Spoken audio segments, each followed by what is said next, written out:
பகவத்கீதையில் 2வது சாப்டரில் 37வது ஸ்லோகம். ஹதோ வா பிராப்ஸ்யசி ஸ்வர்கம் ஜித்வா வா போக்ஷ்யசே மஹீம் தஸ்மாத் உத்திஷ்ட கௌந்தேய யுத்தாய கிருத நிச்சயக. இப்போ இதுக்குள்ள அர்த்தத்தை பார்க்கலாம். கண்ணன் அர்ஜுனனை குந்தி புத்ரா அப்படின்னு கூப்பிடுறார். ஏன்னா குந்தி ஒரு ராணி. அவள் எப்போவுமே வீரத்தோட பிள்ளை வேணும்னு தான் எதிர்பார்ப்பா. இப்படி சோகத்தோட பயந்துட்டு இருக்கிற பிள்ளையெல்லாம் அவெல்லாம் ப்ரே பண்ணி பெற்றுக்க மாட்டாள்.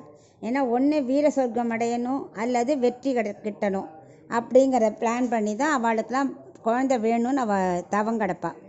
ஸோ அப்படிப்பட்ட குந்தி புத்திரனே, நீ இப்படி சோகமும் மோகமாக கடந்து அலையலாமா? உறுதியோடு எழுந்துரு, யுத்தத்துக்கு ரெடியாகு. ஏன்னா இது தர்ம யுத்தம், இதுதான் மோட்சத்திற்கு ஒரே வழி. அதை உணர்ந்து நீ எழுந்துக்கோ.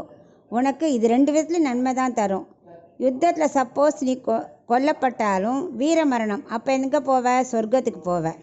ஏன்னா அது தர்ம யுத்தம். சப்போஸ் நீ வின் பண்ணிட்டியான்னா இந்த உலகத்தில் நீ நல்ல ஆட்சி தான் புரிவ. ஸோ இன்பமாக வாழலாம்.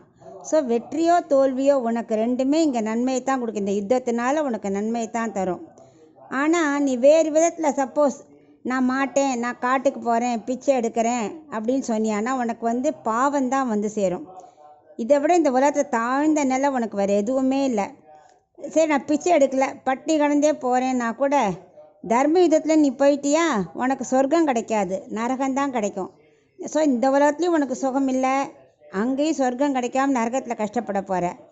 இதுக்கு பதிலாக சண்டை போட்டேன்னு வச்சுக்கோ, உனக்கு 2 உலகத்தையும் சுகம்தான். அதனால் நீ ஓடுறது நல்லதில்லை, உனக்கு வெற்றி நிச்சயம்.